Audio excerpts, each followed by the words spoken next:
Hey guys, here we go with a special video that's supposed to depict the importance of layering your defense and having a defense that is not just like a lot of people think that slipping punches, catching punches, right? So your opponent throws a one at you, right? Boom, you catch the jab, they throw a two, boom, you turn away. So boom, boom, and then you catch the left hook, bam, and you block all those shots, right? And that's defense, right? But I want to talk about that, and I want to talk about why it's important to layer your defense, because if someone throws a punch at you and you don't block it, you're just an idiot. You know, you need to layer your defense, but also if someone's punching at you, it's common sense to block. It's common sense to move. But the problem with this kind of style of defense is that if someone throws a one at me, boom, and I catch it, now let's say they go to throw a one at me, but instead of it being a one, it winds up being a left hook. Because there's no layer on my defense, I'm not going to be able to block that punch or get them to commit to that shot without me being ready for it. The same thing if they fake a jab, right, and I go to catch it, and then they throw a right hand instead. So they probe, boom, and now they catch me with the right hand. Same thing if they throw a one and then a probing two, and they get me to turn away from the two and then walk me into a left hook. Or vice versa. A very common theme for Golovkin is he'll shoot a lead hand out, and then he'll wing it like this, like a hook, and he'll get you to turn away from the hook because you want to turn away to mitigate the power, and then you walk right in line with his right hand, boom, and he'll catch you. If you watch a lot of his earlier fights, he catches a lot of fighters with that. It's kind of a probing style, and right here, I'm going to kind of demonstrate one of the reasons why that's important. So Marcos Maidana is going to go low, and he's going to probe with his lead hand, boom, probe. And Mayweather reads it well. He moves back against the ropes to get away from those shots. And then Marcos Maidana shoots a right hand to the body, which is not a real punch. It's a probing shot. Then he shoots a left hook to the head, which Mayweather brilliantly blocks, but it's also a probing shot, and walks Mayweather into a right hand right there on the temple. Now, we're just going to watch it again. Now, Mayweather does everything right here, right? He blocks the right hand. He blocks the left hook. But because neither one of those punches were real, they were both just baits to get Mayweather out of position, he's able to throw that left hook, get Mayweather turn away from it, and walk right into that right hand. Now, the rest of the video is going to be talking about the reasons and the different ways that you're able to layer your defense, but we got one more real quick. Now, why it's important to control your opponent, and I want you to remember this clip for the end of the fight, or the end of this clip, why it's important, and you'll see. So Mayweather shoots a right hand. Now look at how far out of position he is. Now, one of the greatest things about Mayweather and Mayweather's defense is his ability to defend himself when he's out of position. Now, he doesn't elect to do that right here, and winds up kind of getting caught by a right hook from Pacquiao right there. But let's just watch it again. Boom, he doesn't get his hands on his opponent, he doesn't control him, and he doesn't move his head either, and he winds up getting caught with the shot. So it's not only important to be able to defend yourself when your opponent is coming at you, right, when you want to block shots, but it's important to know how to defend yourself when you're out of position. And we're going to talk a lot about that as we get to the end of the video. But the first one I want to talk about is having an active guard and feinting your opponent. Now, I talked a lot about how David Allen had control of Ortiz in their fight. Not that he was able to capitalize on it, but it was a way that he was able to get Ortiz and create space and stop Ortiz from setting up his punches simply by having an active guard, right? And see how he goes to his high guard, feints him, and he gets Ortiz to stop in his tracks. Ortiz is looking to set up his shots right here. We're going to go ahead and put it in real time, right? Looking to set up his shots right there, but he's not able to in that respect. Now, David Allen feints him again, gets him to react, feints him again, controls him with his lead hand, feints him again, and he's able to do this and keep Ortiz on the outside simply by feinting him. And it's very important to layer your defense with this style of defense or with an active guard and with feinting to keep your opponent from being able to get you to be the one to react to them. Now, the idea with the first clip is that Mayweather was easily put out of position because he stayed on the line with Marcos Maidana for too long, and he wasn't feinting, he wasn't controlling Maidana on Maidana's way in, so Maidana was able to do everything that he wanted to set up that right hand to the head. Now, what David Allen is doing here by feinting him is, and you can see it right here, Luis Ortiz tries to control him with his lead hand and establish lead hand dominance, but because David Allen feints him, he's able to get him to shell up. Now let's just watch that clip one more time, and then we're going to go into the next layer. So feinting, having an active guard, right? And look at how he's able to keep Ortiz on the outside and stop Ortiz from really setting his punches up. Now the next layer is moving off the line. One of the worst things that you can do, and this is one of the reasons why Mayweather was caught with that punch, is that he stayed on the line with Marcos Maidana for too long.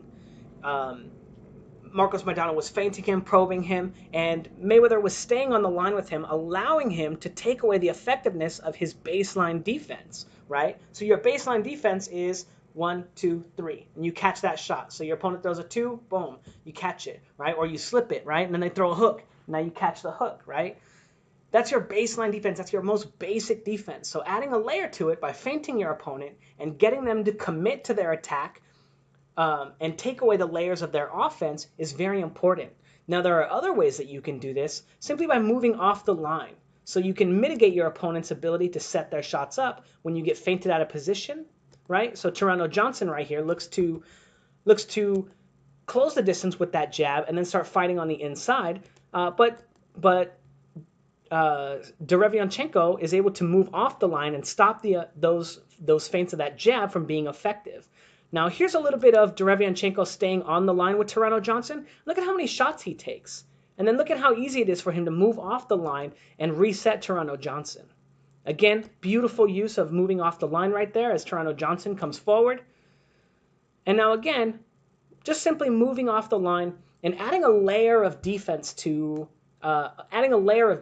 his defense, or adding layers to his defense in order to give Toronto Johnson more things to think about. So now instead of just, oh, here comes the jab, I slip, the right hand, slip, the left hook, slip, catch it, he has to worry about not only being able to feint and get him out of position to react in a way that gets him out of position to land punches, but now he has to worry about once Derevyanchenko is out of position, whether or not he's going to move off the line, and that adds a layer to his defense and makes him even more difficult to hit.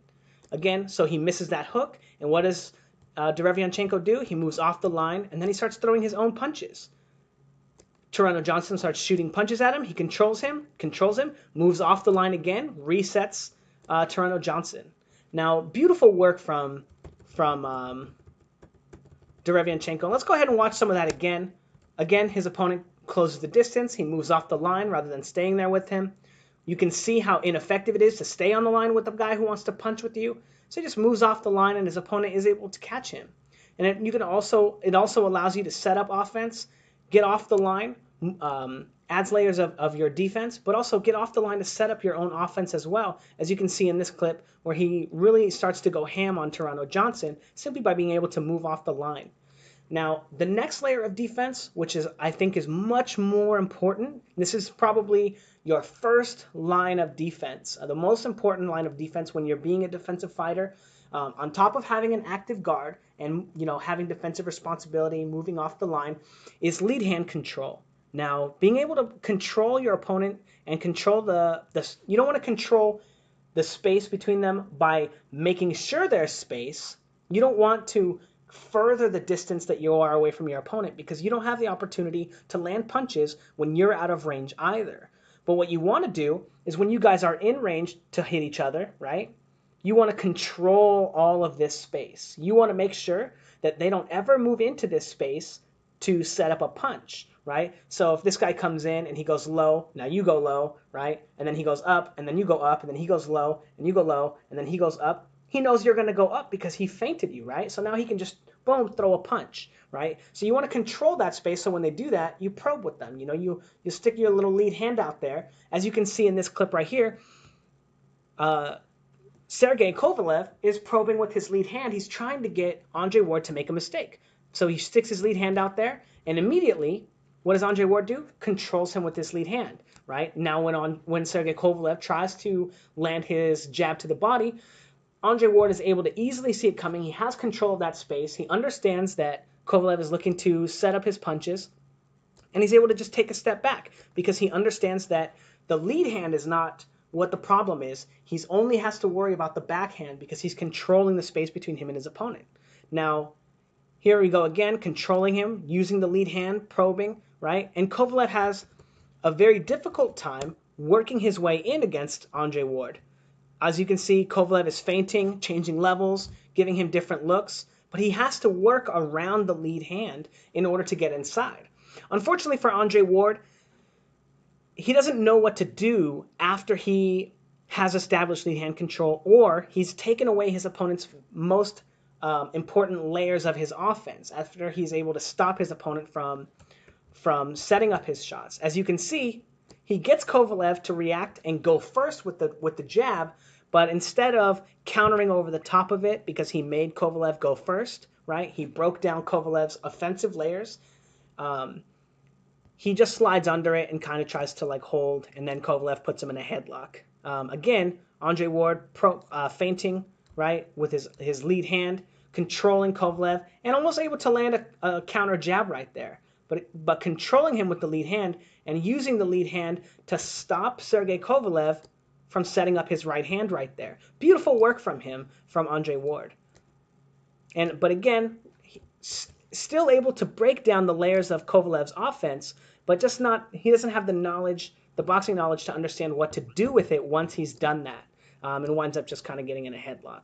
Now, the reason that I wanted to show that is because Mayweather's not the only fighter that can do that, right? And I am going to show Mayweather do that, and the difference between being like a high-level defensive fighter and then using kind of the Andre Ward tactics. But here he has Pacquiao on the end of his lead hand, and he's controlling him. Look at how much more space he has than Andre Ward was comfortable taking against Kovalev. Controlling him with the lead hand, probing, right? And look at how he's able to get Pacquiao to react. Boom. Now, I want to break that down a little bit because this is a defensive tactic. He's using this layer as Manny Pacquiao is coming forward. Now, watch how Pacquiao reacts to it. So the probe comes out, and look at how he ducks down to his side, right?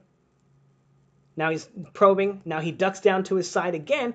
And off of that control that Mayweather is using with his lead hand dominance and lead hand control, he's able to feint Pacquiao into ducking into the same space and land a straight right hand. Just watch it again. Watch where Pacquiao's head moves. Boom, ducks down, and he gets Pacquiao to duck down right into that right hand. And that's all off of the lead hand control and controlling the space between him and his opponent. Now, Mayweather is also a master at the next most important part of defending yourself is how do you defend yourself when you're out of position, when your opponent feints you, when you throw punches, anytime they get you out of position, figuring out a way to control them, to stop them from landing punches on you, even if you're doing something that they predicted you could do. Now, this instance right here, the pull counter, and first off, Mayweather having just random defensive responsibility. I just wanted to add this clip in there just because Mayweather is, one of the greatest defensive fighters of all time. People say Pernell Whitaker was a great defensive fighter, and I don't think he can't hold a candle to Mayweather in terms of defense and understanding defense. He had that great ABC defense, catch, catch, catch, slip, slip, slip, but that's not real defense. Anyone who knows how to set their punches up or layer their attack is going to be able to get you out of position and land a great shot. But anyway, so one of the things that Mayweather does so well is once he gets out of position, right, after he throws this right hand, he knows that hook is coming.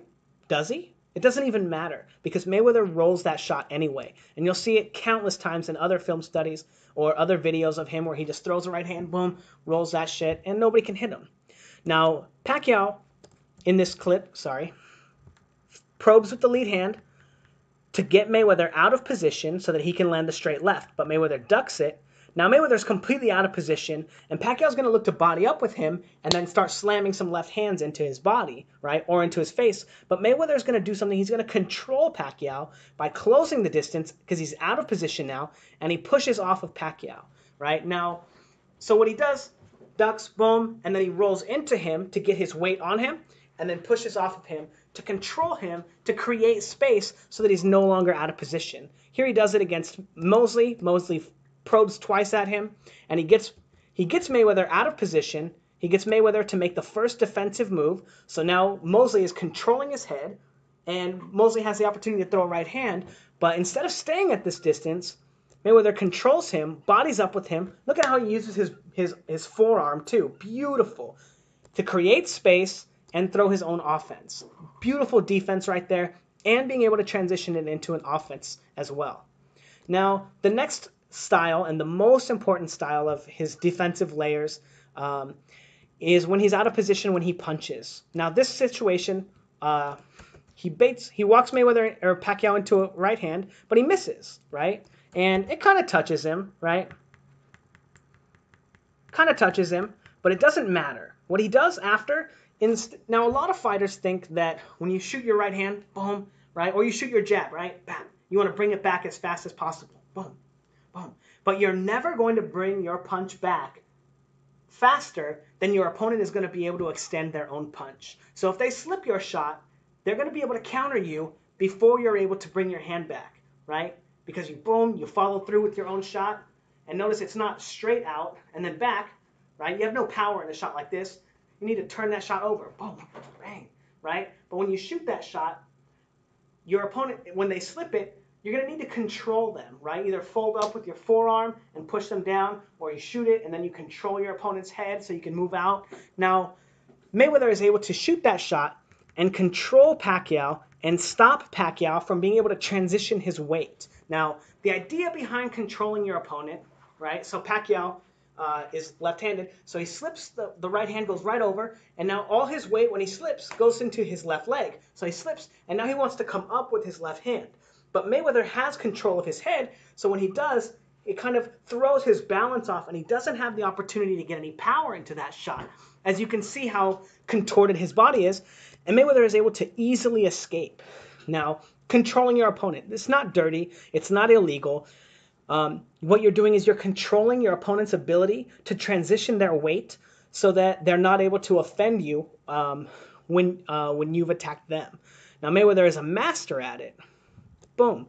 Misses that shot, immediately goes to control Pacquiao's head. And this one looks a little ugly, right?